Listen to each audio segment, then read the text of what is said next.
Hey everybody, and welcome to another movie review. Today we are going to be doing something slightly different. It isn't a new release at the box office, Stephen. It is a sort of voyage back to a time before when Bong Joon-ho wasn't an Oscar-winning director, but was still churning out some pretty remarkable movies. Probably went for one of the more accessible movies from his past, one which has a predominantly English speaking cast and just great access into one of this guy's worlds that he loves to create, with just an amazing array of talent in there, the likes of Chris Evans, Octavia Spencer, Ewan Bremner, John Hurt, Ed Harris. Incredible cast. But Stephen, even aside from that, I think this guy's work is just accessible anyway. There's something about the way he weaves the story, just the introductions as well, the way he brings you into the world, that's just so organic. We've seen it with Parasite recently. Yes. Immediately you see the Kim family in that semi-basement, you're whisked right into the world, and he never really lets go. It's the same with this. An amazing introduction in this movie. Also a news anchor sort of narrating it, issues with climate change and whatnot. They find a way, I think it's some chemical they spray, CV7 or something. Can't recall the exact name. And then also that has disastrous consequences. The world freezes over and all humanity ceases to exist, if you like, except for a hardened group of unlucky and very privileged people who are on this sort of train going round the world, the Snowpiercer. What did you make of that intro, Stephen? I just thought it was a really cool intro. The way the music changed when it panned to the planes in the sky, and then just establishing this bleak post-apocalyptic society. It was just really well done. One of the things that we will talk about is that we break this down, John, is going to be the cinematography at some point. We do this with all our reviews. And although it was very scarce in this film because of the sort of confined, sort of claustrophobic feel to this movie, it doesn't mean there wasn't some memorable shots in there. There was some good but ones, you're right, I think the intro it's a good setup.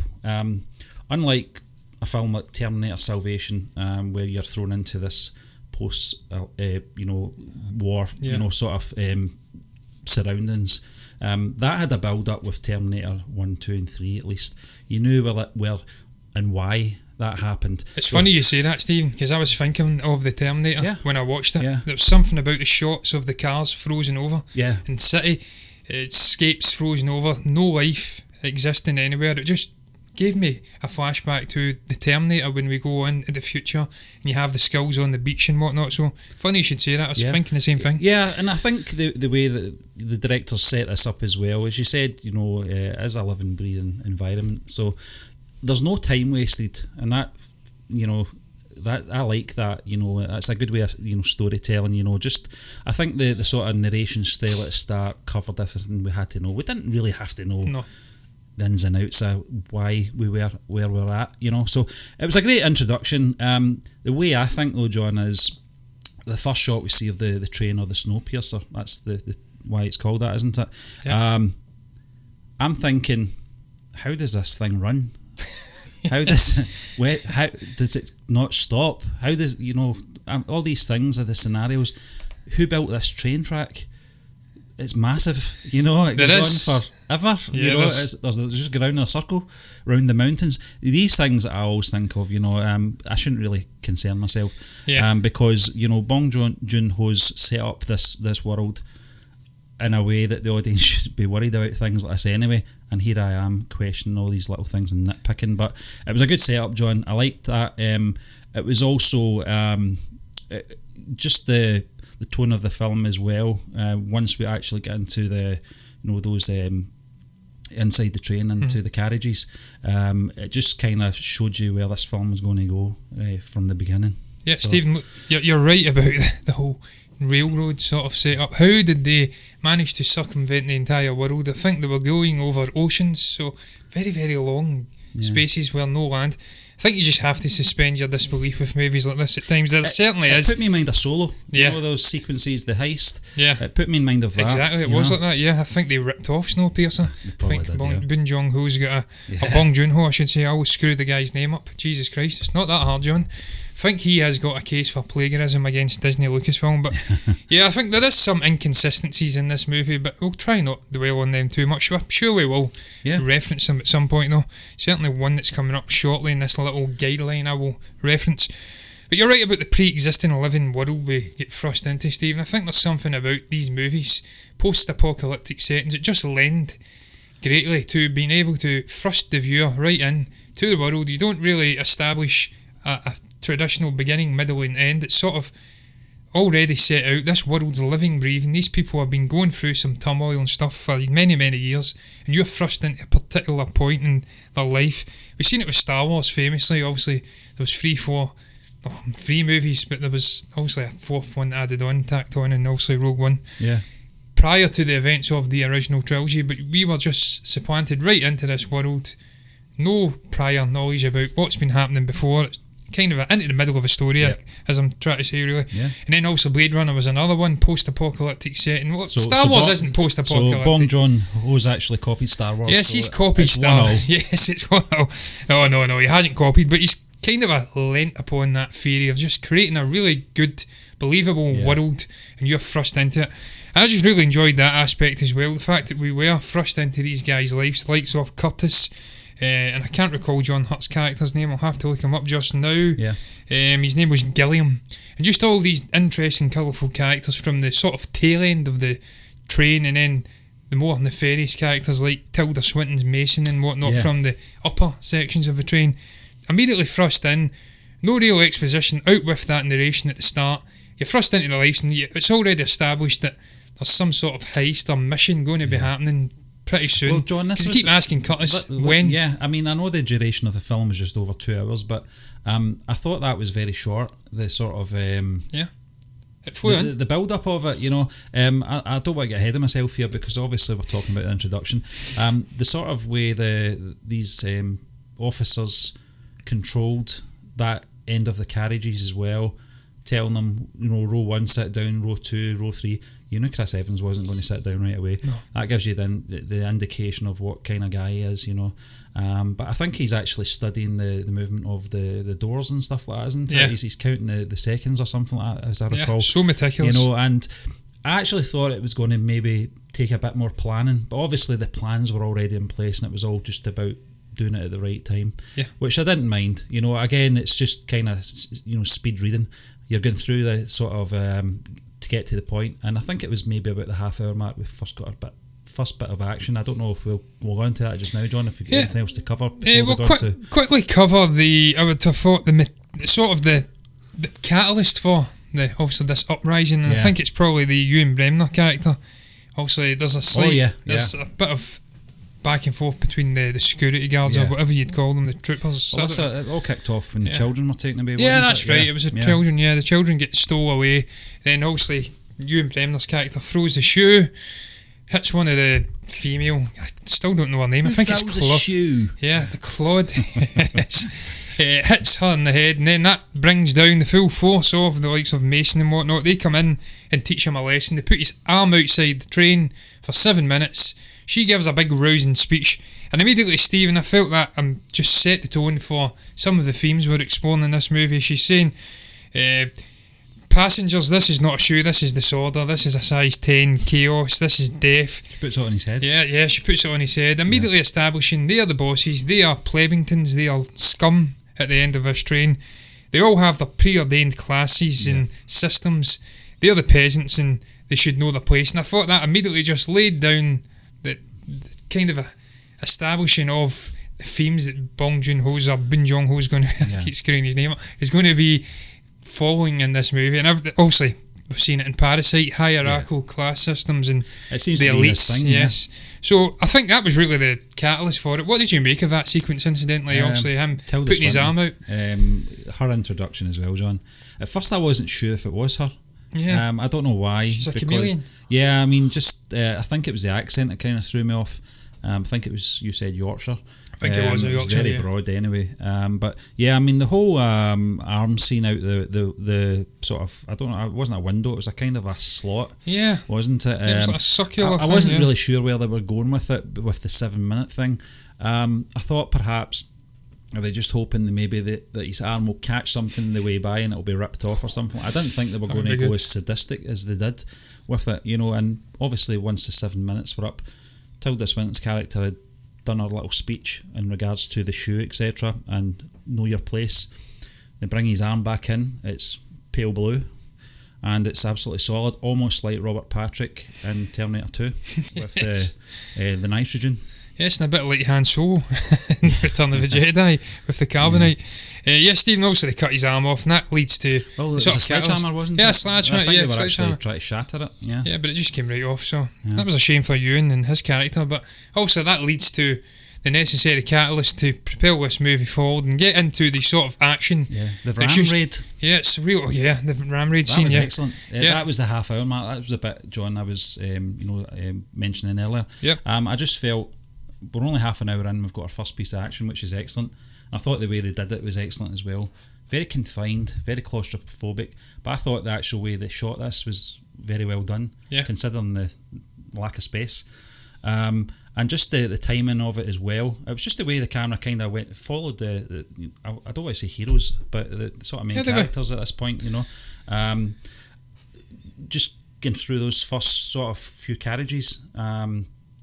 And we get that guy, it's kind of wielding something. I can't remember what it was. He was just, I don't even think he was aiming at anything. He was just kind of trying to fend them off. Yeah, it was it happened so quickly as well. But it was like a kettle bell or whatever you call those big things. He was wheeling it around, big gonk. Yeah, so we got some action early on. So yeah, look, Stephen, really enjoyed the action, and just again highlighting Curtis and the meticulousness in which he prepared for this heist, or what would you call it? Escape, uprising, I think is the best word. I think as well, John, because he spotted the guns well. Yeah, there was another bit that we missed during that sequence as well. The opening sort of sequences was that artist who took sketches. I think that was to remind us that there's no technology around. Obviously, with the Jamie Bell character and Chris Evans having conversations about remembering people and their families from the past. One of them being the Jamie Bell character's mother, vaguely remembers her with a blurred face. I think this artist's sort of position on the train was very important to the people as well. Certainly for Octavia Spencer's character, having that memory of her son, although he was only whisked away. This is the other thing we're going to have to talk about as well, is actual time frame. All over the place. We'll talk about that in a while, John, but certainly that kind of indicated to me that some time had passed because she was so grateful for the artist's impression of what her son looked like, and I thought, did that not just happen 5 minutes ago? Surely she's not got a bad memory, you know. She may have had a bad memory, Stephen. But yeah, you're absolutely right. I thought that was a cool sort of moment, because I think it's also established early on, the conversations between Gilliam and Curtis, that there has been several failed uprisings. So I think he was probably sketching these guys before they go off in case they died and didn't come back, and then they have a sort of sketch of the heroic uprising heroes, whatever you'd want to call them. So yeah, that was a cool little thing. There's so many little sombre, quiet moments in this movie, in amongst the freneticism and the action. I've went on to say, next thing to talk about, I want to discuss the exploration of class disparity again. I don't know why I'm doing this so early on. It's the food production scene. That is why. There's so many visual sort of metaphorical things going on in here where it represents different things in real world, and one of the best examples is when they break out. I think they go 3 carriages along. One of their old friends is preparing food for the tail dwellers. Paul, yes, and he looks down through this big bit of machinery, Curtis, and discovers it's insects and beetles being sort of grinded up and formed into these little protein gelatin bars. Again, horrific to look at. Again, it just shows you the real disdain that the people at the top, who have all of the money and the control, have for these poor peasants at the back of the train. And again, it's just a representation, Stephen, of wider society and what the elites and these big corporations are doing with food, and just the disdain for the underlings, the poor people, the sheeples, if you'd like. I liked that scene. I liked the sort of undercurrent of meaning behind it. There was a bit, John, obviously, by the time we get to the end of this review, near the end of the film, it's okay for me to look in hindsight of the disgust in the Chris Evans character's face when he sees those insects getting ground down. Yeah. We'll talk about that obviously, because I don't understand in hindsight how he could have been disgusted by that when we find out what he was up to. Yes. But the thing is, the those sort of gelatin bar things, protein bars or whatever they're called, they look disgusting anyway. They were like jet black. You know, I think you actually compared them to the food in. Yeah, it's like the ration bars from the Force Awakens. Yeah, but they at least turned into bread or something. Yeah, these just like jelly. Horrendous. And I don't like jelly, so it was disgusting to begin with. Die very quickly. Even if it was just Roundtree strawberry or a jelly baby or whatever, I can't stomach that. I don't like the texture of them, but the fact what they were made of as well. Takes on a second meaning. Takes on a second meaning as well. It certainly does, yeah. Because the actual insects, I don't know if you're aware of this, but there is a lot of insect body parts in everyday food that just food dye. Yeah, just kind of marries in with the main ingredients in the food. So I suppose that's another meaning behind it. I like Worcestershire sauce, which has obviously got fish in it, which I don't like, but I just ignore it, Anchovies, Anchovies, yeah. Worcestershire, yeah. Well, Worcester as we call it over here in the British Isles. Stephen, prior to that though, I've kind of missed the introduction of Mr. Kim from Parasite. Nang Ho Song himself, he plays Namgung Min-so, and coolest guy in the film. He is and the coolest. Chris Evans is in this film. Yes, and obviously I don't know, the connection is Yona, played by Ko Aesung or Asung. Yeah. Is that the daughter? Is it some connection? I'm not sure, but they get introduced. He's got a real primary role in this. He opens up the doors. So you're going to say he's got a real drug addiction? He has got a drug addiction. He is a drug. I don't know what the name of those little things he's sniffing are called, but certainly he uses Curtis and whatnot to good effect to get his hands on these drugs, and then brings him up the train. In return, he was a really cool character. Actually reminded me of the Keymaker, I think his name was, in the Matrix.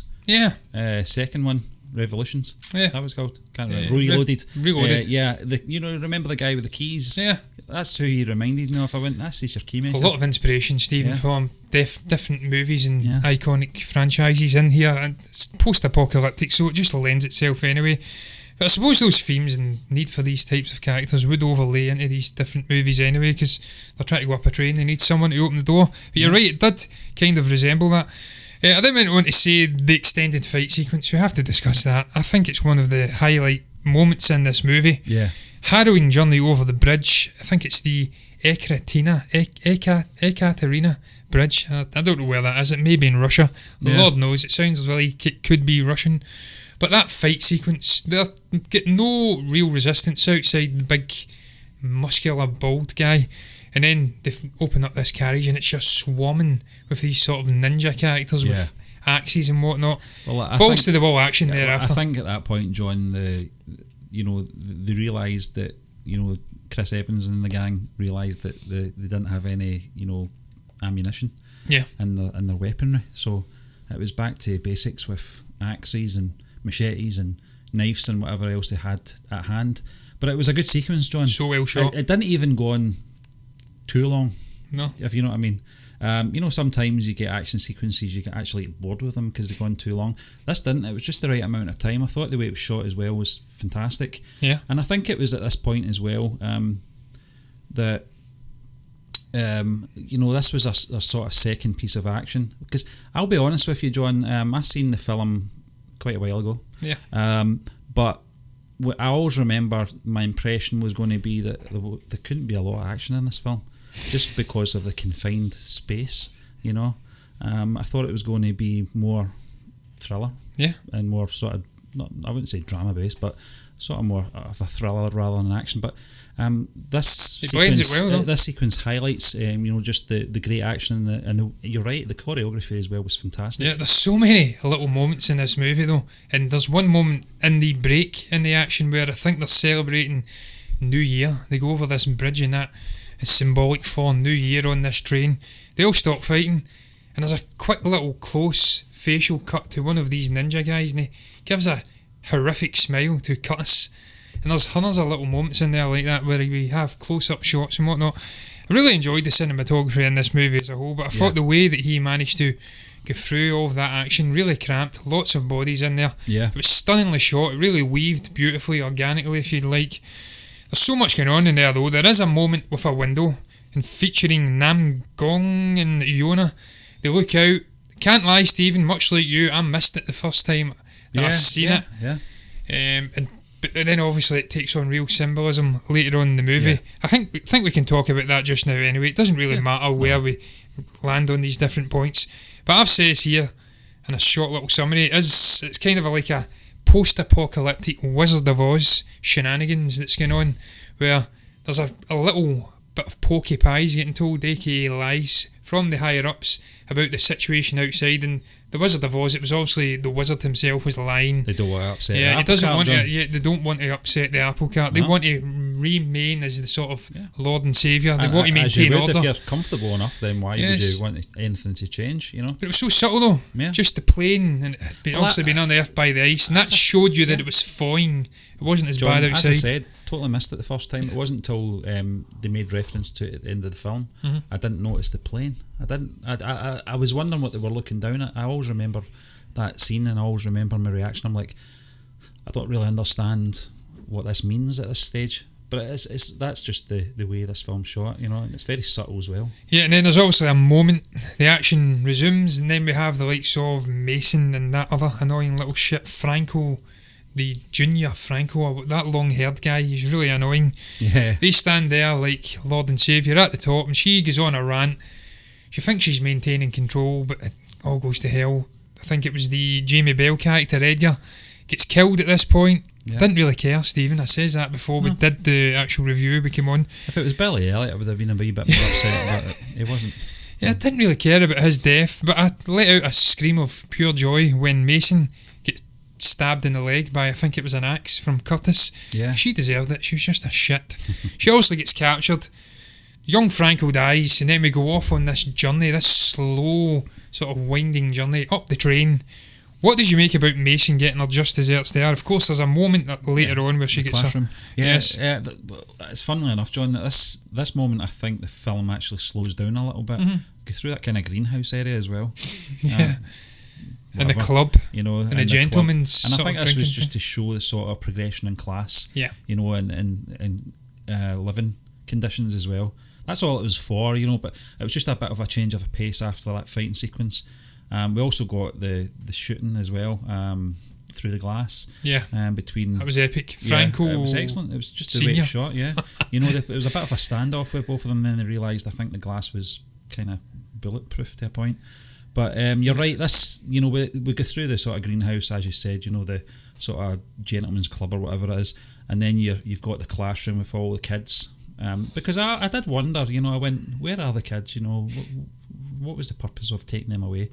We get to learn that they're being educated, but in a wrong way, sort of like propaganda style. Indoctrinated. Way of, you know, that the Ed Harris character is the sort of almighty. You know, he's the Lord. You know, and surreal. It was a bit creepy. You know, it was the teacher as well. I can't remember the actress's name. She got the blonde hair. Yeah, I'll find her 2 seconds. But the whole sequence was very uneasy with me. The kids Alison Pill. Yeah, I know her name for some. She's got an incredibly large forehead, even bigger than mine, which is remarkable. I just felt the kids were very obnoxious as well. Yeah, you know, and I think it was just the way they were getting. You're being savage tonight, John. But I think, you know, I think it was just the way they've been taught, you know, just to be that way inclined, you know. But I just felt the whole sequence in that classroom was very uneasy. I kicked off as well because I think that teacher had a machine gun as well. The machine gun, yeah. Because it was obviously the bald guy from Gotham who plays Victor Zsasz. His character's name's Egghead. Egghead. He comes in clutching eggs. Who told him that was his character's name? Who had the bottle to tell him that? Well, he has got an egghead, so he's not only telling the truth. He delivers eggs, and then there's a secret message, and I think that alludes to a greater mission for Curtis in here, that there is some collaboration between Gilliam. Those little messages, John. Yes. Did you know where they were coming from the start? Oh yeah, they were coming from the main man up the top, whose name completely eludes me at the moment. Ed Harris. Wilfred. Yes, Wilfred. Yeah. Wilford. So yeah, but that sequence, you're right, Steve. It was very disturbing. Wilfred. It's a bog standard Dutchman's name. Yeah. You can look back, there's so many football players or soccer players, depending on where you come from. Could have called him Wilbert. Yeah. So, I've got previous for that, Stephen. Willock and Willow and whatnot and all that jazz. But yeah, that sequence was very, very strange. Certainly when we get into the song and dance act, and she's singing "What happens if the engine stops? We all freeze and die." And they're doing all of this. They're doing like dabbing 7 years ago. They're kind of ahead of her time. Very surreal. But again, Stephen, you're also right as well in what you did say about the journey up the train sort of being symbolic for this journey through different class systems and whatnot. And I think that again just highlights Bong Joon-ho's ability to sort of condense things and storytelling and thematical things into one little thing. We've seen it in Parasite, condensed into two primary locations, quite small, two families, really small location, did it really well. And he's done it again here. It's almost like a sliver of humanity just taken out and placed into this train, this never-ending, well, not never-ending, I think there's about 20 carriages or something. And you go from the peasants all the way up to like your big corporations and the Queen and whatnot. And it was really cool the way, obviously Ed Harris is the Queen incidentally, and Curtis is us plebeians. But that was just really intelligent, the way that he managed to do that. We do have some strange sequences where they're sitting eating sushi, looking out onto a frozen tundra and whatnot. There's a whole array of strangeness going on. It's surreal imagery and whatnot. I really enjoyed that journey up the train. I really did. Yeah. He's done it before in other movies, but he really blends genres and feels from scene to scene. We start off a really perilous situation that's frenetic, they want to get out, and then it bursts into action, and then it quietens down. The rest of the movie almost meanders until we get to that explosive ending. Yeah. But I really enjoyed the difference in tone and pacing and whatnot. I thought it was handled well. There was two satisfying moments for me, John, in this part, and both of them were relating to Tilda Swinton's character. First, Curtis getting her to eat the jelly thing, jelly insects, jelly deals, whatever you want to call them. Well, that's a Cockney thing. And then obviously taking her out. I don't mean for a meal. I mean taking her out. Yeah, take me out. Yeah. As Alex Capranos sang about 14 years ago. Bullet in the head, as Rage Against the Machine once said. And I think, John, it was satisfying because I think she deserved it. Yeah, she did. I kind of gave us what we suspected about the character as well, that if push came to shove, he would act on it. And he did, he didn't let us down. And this was probably the point I respected the character a wee bit more. Because at that point I just felt that it was a good planner, and just like sort of very good at strategy and timing and stuff like that. But this was the moment for me that I just felt this, he's having to fight fire with fire, and act like them, in this instance, and that when he did that, he just shot her right in the head. Yeah, I just glorious. Felt that was the point of no return for the character as well. But I thought it was justified. Stephen, there was doubts about his leadership ability, even from the man himself. He had long conversations, with Gilliam. How can I be a leader if I've only got two? If I've only got two arms? If I have two arms, which confused me when he says it. But there's obviously, but there's a trip to luck hole. But there's a reveal at the end that justifies that conversation, and it explains why he was saying, how can I be a leader if I have two arms? But yeah, look, I really enjoyed that brutality within him. He had a fierce streak in him, and he needed it as he went on to the end of the movie, because he had to make some interesting decisions. He gave that character enough chances, and she kept pushing it and pleading and she was a worm, an absolute worm of a character. I thought, but a good character. Yeah, she's one of the better performers. Stephen, I don't know if you want to get into performances right now. Speaking about Mason, I think we should, she's bit the bullet at this point in the movie. I think Tilda Swinton is one of the standout performers in this movie. Yeah. There's three I'm doing an injustice to the late great John Hurt, but there's some really good performances in here. But I think Tilda Swinton, Kang Ho Song, and Chris Evans are the three standout performers. Kang Ho Song, also playing Nam Goong, she's the coolest guy in the movie, as you did say earlier on. Yeah. And obviously Tilda Swinton, just an amazing eccentric character actor. I seen it in The Dead Don't Die, I think it was, with Adam Driver. What's her character's name again? Mason. Yeah. She did it in The Dead Don't Die. She's really good at kind of a taking on these weird personalities. Yeah, and accents. Yeah. I think she did a Scottish accent in that one. But in this, it was a Yorkshire one. You're right, John. I think the character Mason was probably the most complex one, just because of the conniving nature of her, and obviously the evil streak as well.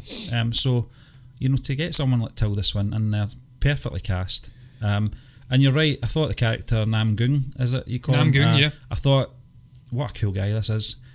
Okay, he's a bit of a junkie, but it just a Korean Johnny Depp. I just felt as the film went on, as I recall, John, as I said, it's been a few years since I've seen the film, but I just felt that as the film went on, his character developed more morally, if you like. Certainly with the Yona character, I want to say the character's name. It was Yona, yeah, I do believe it was. I can't remember. Yona. And I just felt that they were sort of as the film went on, they were the sort of heart and soul of humanity at this point, Even when, Curtis kind of lost his way a bit, he became more savage, and they were... I felt those two characters very important at that stage. When we first introduced to them, I just felt they're a bit wacky, they're a bit... Enablers. A bit out of there, it's their purpose just to open doors, because I'm not really interested in that. But it wasn't the case, I felt the development in the characters improved as the story went on. Absolutely, Stephen, and of course they are the ones that are harbouring the secret about what's really going on outside this Snowpiercer train, and they carry that right to the end, and it has a real significance in the final sequences. I really did enjoy John Hurt. John Hurt is John Hurt, and I don't mean that in a bad way. He's a fantastic. He's playing Ollivander. A fantastic actor, but at this stage, this would have roughly been round about the time he was doing Doctor Who as well. With that look about him, and to get somebody like him in to do Doctor Who was fantastic. Oh, it was. And such a legend as well. He's going to be missed, John. Sometimes I forget he has passed away because he left such a legacy. In this film, some might say that he wasn't used enough, but I think his character was a symbol, very much like the Ed Harris character as well at the very end. Walford, that's the one. Yes. Such an icon, I can't remember his name. But it's Ed Harris, Stephen, another egghead. What an actor he is. I can say that because I'm an egghead as well. Don't worry about it. Baldies out there, I'm a baldy as well. Just deal with it. Yes. But he's such a good actor. Wilford was such a cool character at the end. Just the dulcet tones, or dulcet tones. Dulcet and dulcet. Wilson of Wilford and Ed Harris. He's a sort of steady hand at the end. He reassures you, even though he's nefarious and he's clearly an evil shit. He's just a way about the guy. He's just amazing. Love him. He was okay in it. Didn't have a sizable enough role though to really get up there in terms of best performances. John Hurt. Octavia Spencer was in there as well. She's magnificent.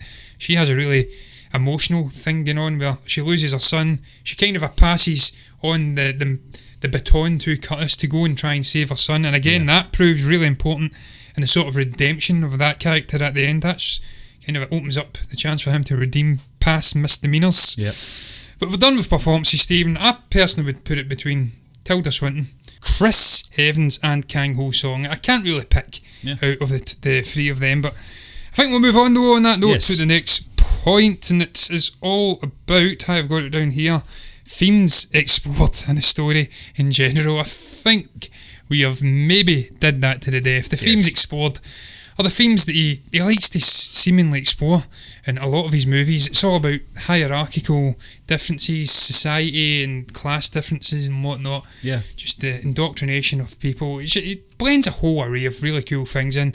There's symbolism in the movie, there's visual metaphorical things, there's moments of satire. Really enjoyed the way he blended it into what is in the main a fairly simple story. Incidentally, I says I would get into it prior, the sort of inconsistencies in this movie. The fawn scene, as we go on to this end of this movie, it's revealed that outside is fawing, but then like 45 minutes earlier, the Ewan Bremner character loses his arm after having it outside for 7 minutes. How can you go from that extreme to it thawing and they can live outside the train? I don't know. I'm sure we'll get into that at the end. But what did you make of the themes explored? I went off on a tangent. Have you get anything to say? The story in general, I've said as well. There was parts of the story, John, that were a little predictable for me. Obviously, the John Hurt character, I knew what his game was really from the beginning, just with the dialogue. And I'm not talking about in hindsight. I remember watching it for the first time and sensing that. Also, the notes as well that were passed through, the food and stuff like that, those little red rolled up pieces of paper. I knew where they were coming from as well. And I knew it would be Ed Harris would be the reveal near the end of the film, I think the last half hour of the film. So there was a lot of things that were maybe a little predictable, but you can excuse that for the themes, you know. And the director, as we've already mentioned, has this underlying theme of class system, order, humanity, you know. So as much as the story, it didn't really have any big twists or turns or anything like that. It kind of played out the way I thought it would. It was still interesting enough to see how these characters would act to this system they were all under, and how paralysed they were by their own sort of order as well. Yeah. Because that's a reflection of real life. They were trapped. Yeah. They were playing like they were trapped. Where do you go from that? You know, knowing fine well that you're only going to go around in this train for the rest of your life. So that made it interesting enough, and it also made it interesting enough, where's this going to go and where's it going to end? And Stephen, I think again it just represents like the uprising, the power of the collective poorer people in the world. Yeah. If they all band together and they all have a common purpose, then they can really affect real change in the world. That's a common theme that I've seen in these movies. Yeah, these modern day politicians better watch themselves. Yeah, they better watch themselves, because we've got some shit going on. Yeah, you know what they'll do. Yeah, well, there's also another bit, John, in regards to, I think it was during the Ed Harris speech near the end as well, where in the background we saw the people fighting amongst themselves like savages. Yes. And you actually referred to it earlier on before we came on air. Yep. It was something that crossed my mind watching it as well, was a line from The Dark Knight. Yes, and these people will eat each other. You watch when the chips are down, they'll eat each other. Yeah. And it's so true, because when disorder breaks in, people start panicking and they start fighting, and then they will collectively eat each other to try and get ahead. So that was again a great little visual moment where he's speaking, it's all calm and collected in this sort of protected chamber, and all hell's breaking loose outside. And it just shows you that the upper classes, the elites, are shielded, they're buffeted from the effects of anarchy and whatnot going on around outside them. I really enjoyed that end sequence in general, Stephen, the lead up to the Ed Harris chat. The moment with Chris Evans' Curtis character, I was about to say cut, had to add in the is very late there. John Hurt is. He was hurt gravely in the movie. He ended up dying, as we did say. I didn't really care either about that. That was one of the things I was going to bring up as well, John. I just don't think he was in the film enough to really have any attachment to him. No. As well as John Hurt played the character, I just felt the character was baggage. Yeah, Stephen, he was. There was a few characters in this movie. Really only cared about a couple of characters, really. The Curtis character and obviously Nam Goong and whatnot, or Gong. That was really it. Yona.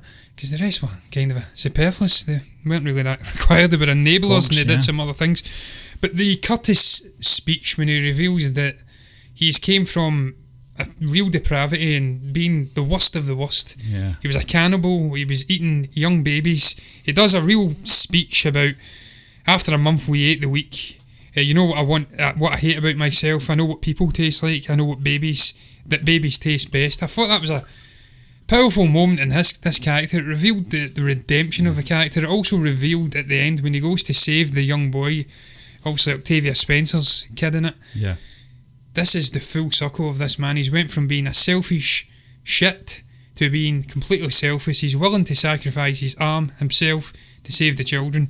That was just a great redemptive journey for the Curtis character. I thought that was all revealed in that speech, and he did a really good job of kind of relaying that throughout obviously the speech with his emotions and whatnot, his facial expressions. Truly fantastic actor, as Chris Evans. Yeah. Obviously the ending though, Stephen, we will get on to that ending now. Yeah. Little kids underneath working on things and whatnot, mechanical things, getting into pods which are popping out. Again, I was slightly perplexed by that. You rightly revealed that's again just the elites. It's kind of a symbolism for the elites. Yeah, seeing a purpose in the underlings, really using their kids, using them to breed them to there had to be some kind of purpose to it, John, because in this situation normally it would be survival of the fittest, and cut your losses, basically disconnect those carriages at the back because they're just wearing us down. You know, they're using up valuable resources, etc. The recycled water was another key element to this film. Yep. The children was the key. That was a connection. You know, that's what kept the sort of lower classes alive. Their kids, and that was the reason they were taken off them as well, because they could be used for the next generation of elitists. That's why these kids were getting educated. Yes. In that sense as well. As uneasy as it was, there was that purpose of brainwashing them into their way of thinking, and you know, that's just great writing in my book, you know, and great utilisation of the characters as well. Stephen, it's like Randy Watson says in Coming to America, I believe the children are the future. Yeah. Or Whitney Houston prior to that, probably more famously. And he's so right. To quote Adam Driver, it's like 5 degrees of separation. I'm getting back into Adam Driver, I don't know why. Also Tilda Swinton through Dead Don't Die. If you've been keeping up, you'll see where I'm going with it. That would be some round table, wouldn't it? Kylo Ren and Randy Watson, It would be amazing. Oh wow, okay boomer. But Stephen, the ending. You speak about perplexing endings. Well, it's not that perplexing really. It's pretty self-explanatory. Yeah. But I was slightly bamboozled as to why this polar bear. Obviously they crash the train, they force the train off the rails. That was, again, cinematography. An amazing sequence. The avalanche as well, with I think the explosion, which caused the chain reaction and the avalanche, which hit the train. That whole sequence was fantastic. It was. John. You know, Steve, I don't think we spoke about the cinematography quite enough. The actual, not just that, the CGI. I thought it was quite realistic because it was primarily a white, snowy tundra sequence, and just the outside shots of the train sort of whizzing along the tracks. I thought it looked very real, and it never took me out the movie at any one point. And considering it's 7 years old now, this movie, I thought that was pretty damn neat, for lack of a better word, that they managed to accomplish that with goddamn prehistoric CGI effects now in the comparison to today. It flowed well. Yeah, exactly. It really did flow well. But the polar bear, that's what I was going to get on to. Why did that polar bear not kill Yona and the little Octavia Spencer character's son character? Why? That's not his name. Why did it not kill? That's my one gripe at the end, because polar bears are sort of apex hunters. They would kill anything that's not a polar bear. So that kind of bamboozled me. But I think there's a bit of distance between them, John. There was a bit of distance, but Stephen, again, symbolism. It's representing life, hope in society. That no matter how dark it gets, no matter how bad a situation is, where there's life, there's hope, and that represents life and hope. So and the two kids represented humanity as well, John, and going forward. Adam and Eve, yeah, exactly. Yeah, it was a perfect description there. You know, and I think I was happy with the ending. You know, it was a satisfying conclusion to the film. I don't think they could have went anywhere else with it. They could not have this train going around forever. Like speed 1, speed 2, speed 3. Don't go under 50. You know, it just would have. You have to have some kind of conclusion, you know, and that means there's going to be casualties. And I knew, very much like Rogue One, you know, most of this cast aren't going to make it through this film. And it was the two kids at the end. I think it was a great ending, to be honest with you, John. I think it was the best way it was handled, and I think it didn't have to over elaborate the symbolism of the polar bear or the kids or anything like that. You know, we got it, and that's just because of his great writing. Absolutely, Stephen. I was jesting when I mentioned the polar bear, of course. I'm not being serious. If anyone doesn't get sarcasm, I do apologise. I was jesting. The polar bear didn't kill. It was also representing life and hope, as I did say. But look, overall thoughts on the movie before we wrap it up. I really enjoyed it. Not as good as Parasite for me, of course. That was really the best one I've seen. It's like work in progression. You know, you've got to go back 7 years, I think, that's come out. You know, he's came on leaps and bounds. I sound patronising here, patting him in the head as if, you know, it's still a really good movie. It's a fantastic film, John. I thoroughly enjoyed it. I mean, the plot was a bit predictable, but those sort of underlying references and you know, messages and, you know, this sort of symbolisms in the film carried it for me. And the characters as well. I thought the characters were excellent. Stephen, look, final thing I would say, you're right, the characters. I think the fact that this man could command so much respect from being able to obtain a cast like this, I think that shows you. Chris Evans, in the middle of the Captain America Evans, stuff. Exactly, the guy who's at his height of his game in terms of the MCU. That shows you how much respect and the man possesses in the world of film. So I thought that just again shows you where this guy is, despite perhaps me not being completely aware of him 3, 4, 5, 6, 7 years ago when this movie was out. Certainly other people were who were in the game. Yep. And you're right, all the little things that he does in the likes of Parasite and whatnot were all prevalent here. The use of symbolism, satire, great visual metaphors, and a whole array of things underneath a nice little streamlined linear story. And I just thought that was wonderful. The way he balanced it all was really cool. Cinematography was really cool. Score was okay as well. All in all, really enjoyed it. It was a nice trip back to 2013, if you'd like, from a bygone era. And I'm going to really go back and watch all of this guy's movies. I'm sure we'll do more reviews of Bong Joon-ho movies. Looking forward to doing Mother, John. Yes, I'm going to try and get Mother, and watch that, because I'm sure that'll be fantastic as well. I think someone said, Stephen, that was one of his better movies outside Parasite, so for sure we will be reviewing more of this man's work. But look, Stephen, unless you have anything else to say, then I think that will round up today's review of Snowpiercer. Have you guys seen it? Have you not seen it? If you have anything to say at all, you can comment below and let us know what your thoughts are down below in the comment section. You can also like the video if you've enjoyed it, and you can subscribe to the channel if you enjoy content like this. And if you do, then you will see us again on Monday for MBE Movie News.